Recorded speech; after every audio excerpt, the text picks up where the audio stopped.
world? What's up, guys? This is Dave Van Auken, once again, back again on the Fight Bananas podcast. How's everyone doing out there? We're going to get right into it. We got Kevin Syler coming on the Fight Bananas podcast. He's on the Dana White Contender Series, August 4th. It's back. Maybe one of my favorite MMA shows in existence. I love the Dana White Contender Series. I was there live. Its first edition at the Apex last season. I'm so happy it's back.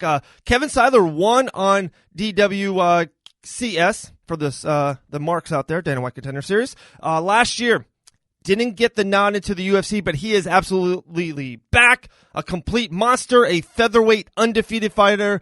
Kevin Syler is absolutely gonna go bananas right now.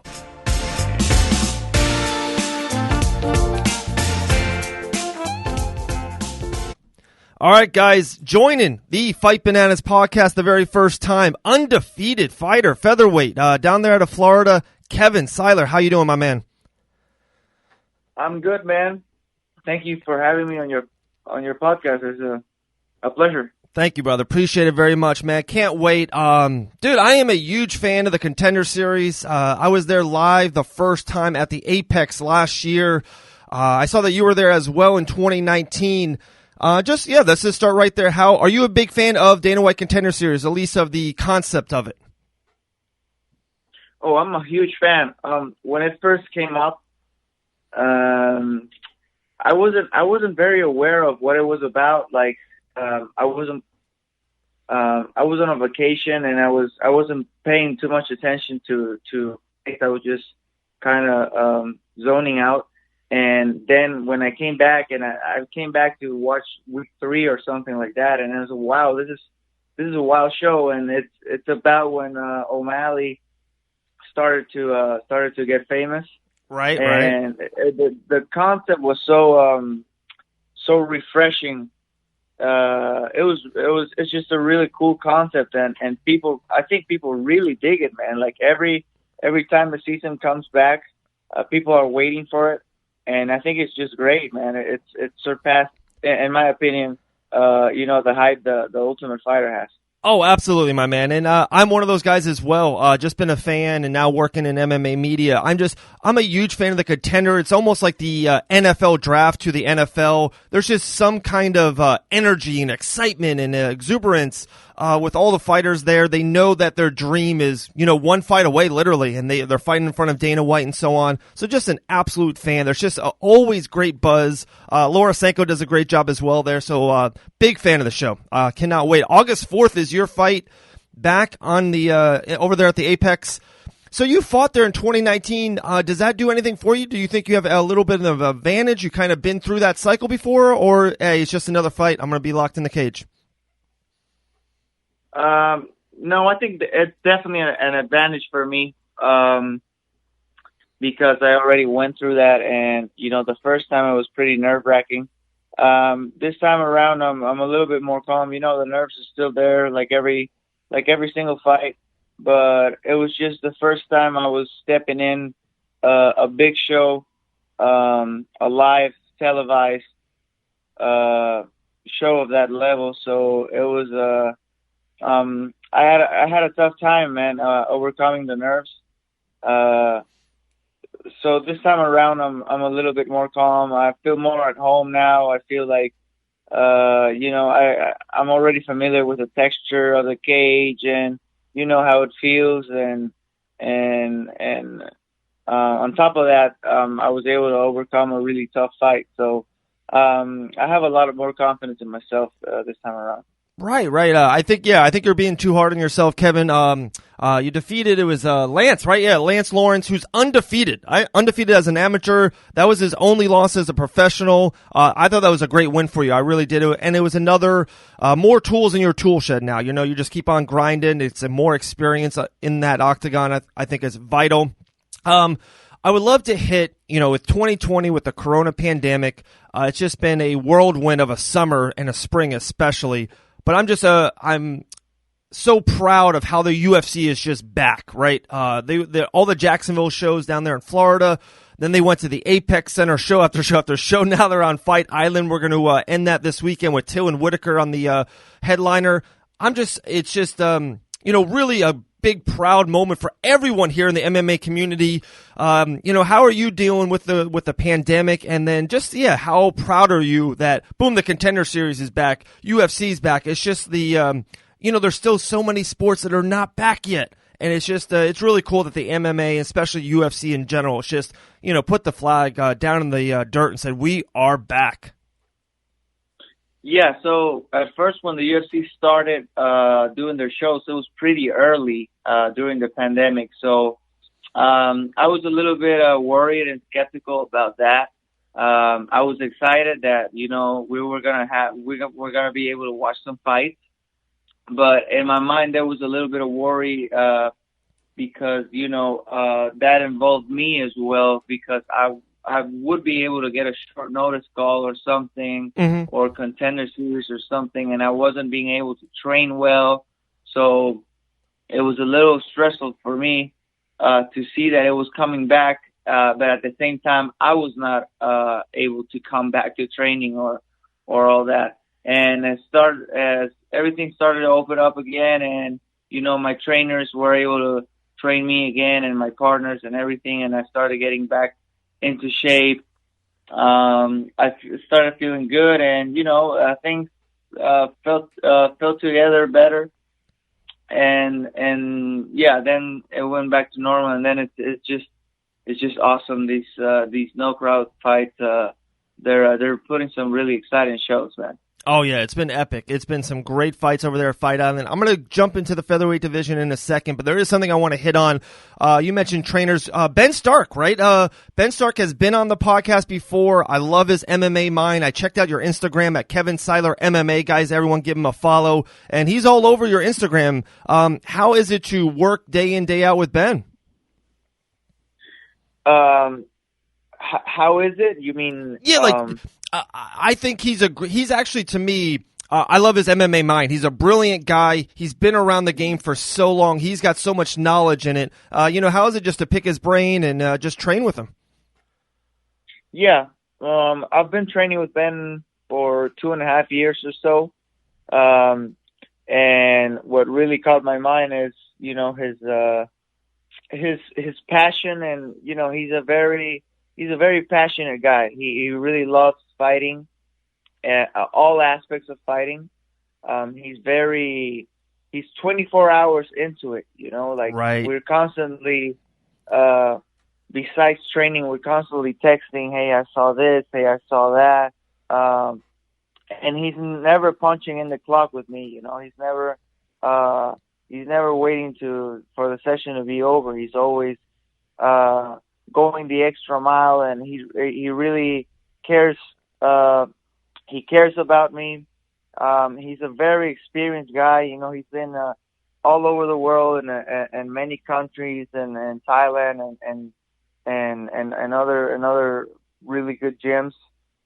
He has MMA experience. He's fought, and he's very methodical, man. He's very methodical, and I think he's just getting started as a coach. And me and some other fellas are the first pack of his pro fighters, and I think he's gonna have more coming.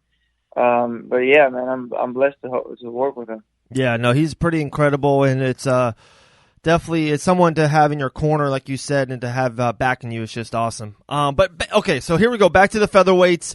To me, it's been the summer of featherweights, right? They've really put it underneath the telescope, especially UFC 250, like you said earlier. O'Malley, Sterling with a great performance. Even Cody No Love is back. UFC 251, Volkanovski retained against Max Holloway. It was controversial, but he did retain. So a lot of moving parts in the featherweight division. And as a featherweight yourself, and especially someone as high level as you, does it excite you that these featherweights are really going to work and really putting a big spotlight on them during this Fight Island?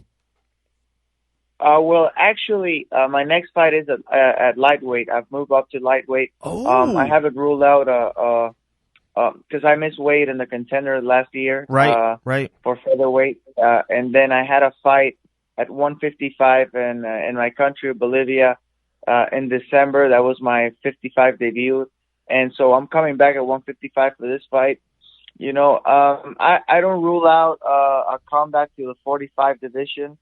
But just the way the UFC is working now with the short notice fights, pretty much every newcomer is getting short notice fights. Right. And for me to make featherweight, I would have to make like a really big lifestyle change.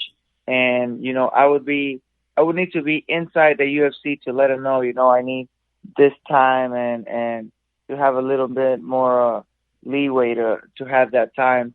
So I definitely don't rule it out, because 155 is very tough, and I'm not a small 55er, but you know, there's some huge guys in that division, especially at the top 15, you know. Right. Oh yeah, man. All those Habibs and Tonys and Gaethje, those are big boys down there at 155 for sure. And that's a stacked division as well, maybe the most stacked division in the history of the organization. You said, I saw that too. So in December you fought at 155. How'd you feel? Did it feel different at 155? Did you feel stronger and a little bit more energy with the weight, or it was just another fight in the books?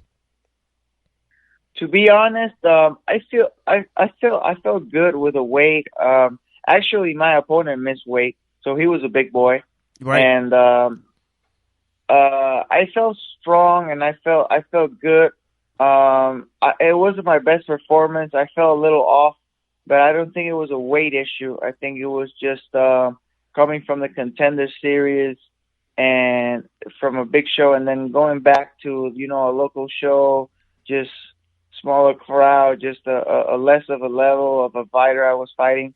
I was in a mindset of not risking. You know, I didn't want to risk losing to this guy, because I wanted to get back to the UFC or Contender. Mm-hmm. And my mindset was just to like go in there and not lose and beat this guy quick. So just my body didn't react really well. It wasn't my best performance.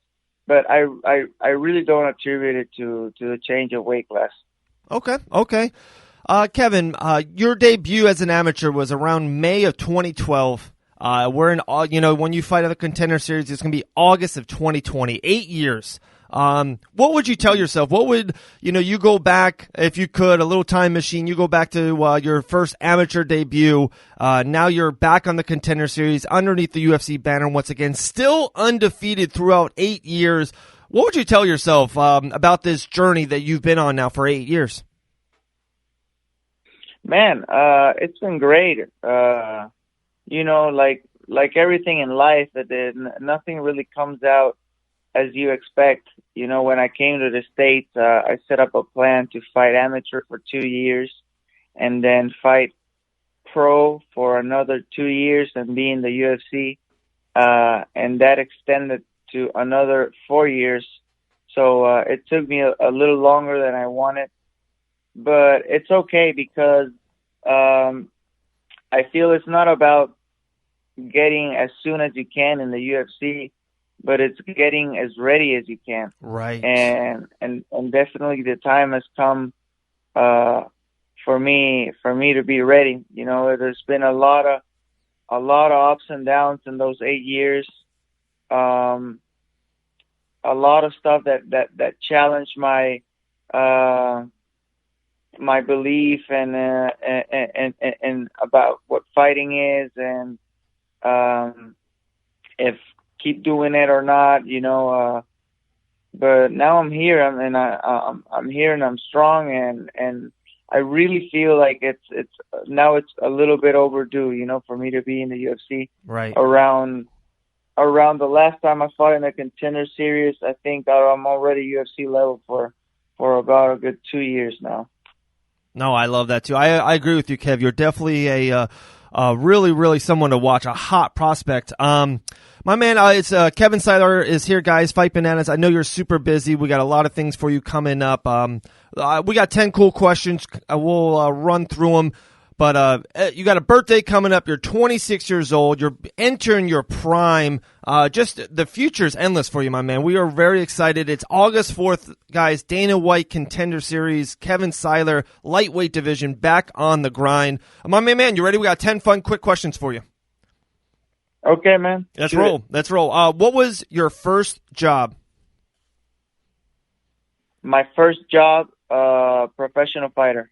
Love it. What's your lucky number? 7. Beach or mountains? Mountains. Your favorite combat sports athlete of all time? Miracle Crow Cup. Till or Whitaker Saturday night? I got Whitaker. What is your biggest fear?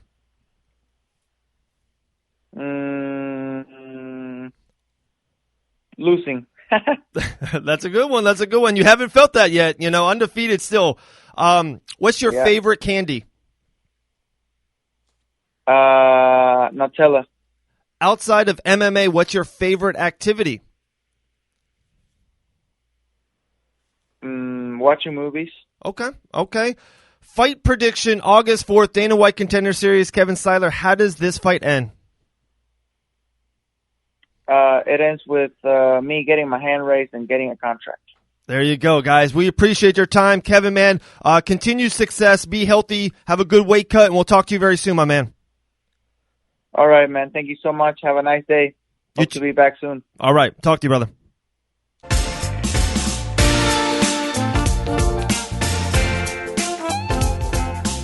All right, guys, there we go. What a great interview right there with Kevin Syler down there fighting in Coconut Creek, Fort Lauderdale, Florida, with my main man, Ben Stark. Ben is a great mind in MMA.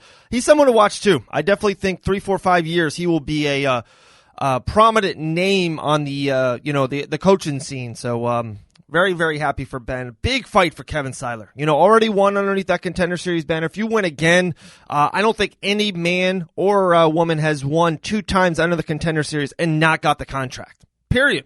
Pointblank.com, the end. So there we go, guys. Moving up to lightweight.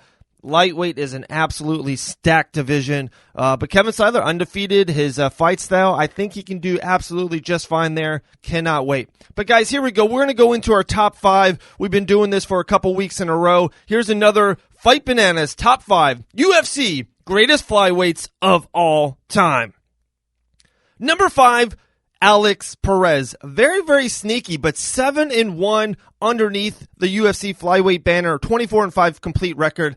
And he's defeated a lot of the guys that I had on the outside, 6, 7, and 8. He's defeated a lot of those fighters. Perez with a great win this past summer. Alex Perez is definitely someone to keep your eyes on the rest of 2020. He's someone who will, I think, fight for that flyweight championship in the near future. Alex Perez at number 5. 4, Joseph Benavidez, the anchor of the flyweight division, 15 career UFC flyweight wins. He's defeated Henry Cejudo, Triple C. Joseph is definitely one of those guys, a mainstay for the division. Been it since the beginning, all the way now to 2020. Joseph at number 4. Number 3 is the newly minted UFC flyweight champion, Davison Figueiredo. 19-1, 8-1 underneath the UFC flyweight banner. And then he missed weight last time in Norfolk by 2 pounds, but that was the first time he has ever missed weight. Everyone thinks it's a problem because he is a huge flyweight. He's very aggressive, very violent, but weight has not been an issue. Everyone deserves a second chance, and what we just saw this past weekend, he is absolutely deserving of that. The Brazilian is the newly minted flyweight championship, Davison at number 3. Number 2, Henry Cejudo. He's defeated Demetrius Johnson, who we will get to very soon. 7-2 as a UFC flyweight. He's went on to bantamweight. He's done a lot of great things. But as a flyweight, to me, Henry Cejudo is the second UFC best flyweight of all time. And number 1, maybe one of the easiest number 1s we have done here on the top 5, Demetrius Johnson. 30-3. He's now the 1 champion. 15 wins under the UFC banner. Demetrius has beat almost everyone in the division, sometimes twice. One of the greats. Demetrius can be on any top 5 list, any division of all time, even pound for pound. Demetrius Johnson is my UFC number 1 flyweight of all time. Guys, here we go. 5, Alex Perez. 4, Joseph. 3, Davison Figueiredo. 2, Henry Cejudo, and number 1, Demetrius Johnson. There was the Fight Bananas Top 5, sponsored by RetroGrappler.com.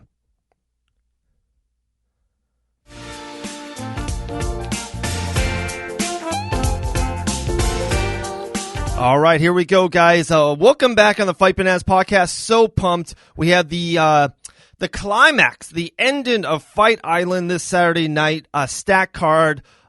More fights than just, and I've been a huge fan of the main event, the middleweight contender, headliner with Till and Whitaker. We've talked about that numerous of times.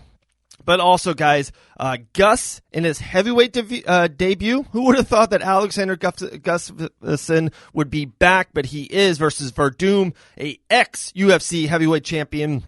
We got Shogun and Nogueira 3. Just a stacked card. A very, very complete card from top to bottom. Loving it. Also, like we were saying with Kevin Syler, Dana White Contender Series is back August 4th, and it returns. And if you check out that card, there's just nothing but studs on that August 4th card. I think a lot of contracts will be given out, and it's tough because with the fights, and there's a lot of murkiness, and there's a lot of unknown right now. But one thing for sure, the UFC is putting on fights. They're putting on great fights and a lot of new talent coming up through the ranks. So we just saw a bunch of new talent in Fight Island. So we are very, very pumped for Dana White Contender Series back on August 4th. And guys, we are rolling. Stay with us. Bare Knuckle FC 11 is Friday night. We will be live in the building. So much great content coming to you. A lot of podcasts with Inside the Distance, Bare Knuckles and Brews. That one just dropped. Kevin Syler, and then the one on Monday with Ari Melendez. What a great female amateur fighter. The world is hers. We're just living in it. Ari, Kid Diamond, Melendez. All right, guys, thank you so much. Thank you to all of our sponsors, Makotech Mouthguard, Enstone Nutrition. Check them out at enstonenutrition.com. Take that joints as issue. I take it every single day. It's what I do. Use it, enstonenutrition.com. Our family over there at Warhammer Fightwear. Check them out at warhammerfightwear.com or hit them up on the Amazon app. That's Warhammer Fightwear. They have some of the best gear in all of MMA. Last, but definitely not least, Fusion CBD. Check them out at fusioncbdproducts.com. They will be there at Bare Knuckle FC 11, so we will take a couple pictures. Hopefully we can get some of that god dang water. Gosh, I need it back. Fusion CBD products. Put in our code FIGHT2020. That's FIGHT2020. Guys, I'm Dave Van Auken. Appreciate Kevin Syler. Check him out on IG at Kevin Syler MMA. We are out. Stay bananas, stay blessed, and be safe out there.